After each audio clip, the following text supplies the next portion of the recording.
Ang mga programa ng outreach committee ng ating simbahan, Taytay United Methodist Church, ay nagiging daan upang maipadama ang pag-asa, malasakit, at pagkakaisa ng ating simbahan upang tumugon sa mga pangailangan ng ating komunidad.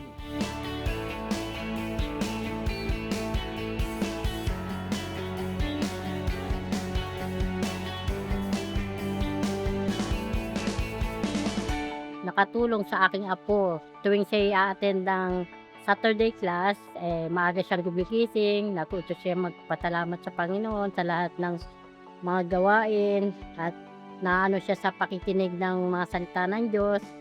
Ina-adapt niya 'yun sa kanyang pang-araw-araw na gawain.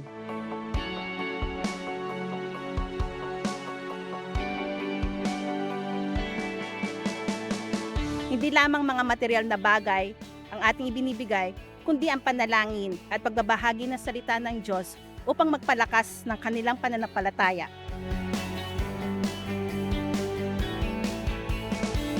Salamat sa mga taong tumulong sa programang ito. Naway marami pa po kayong matulungan.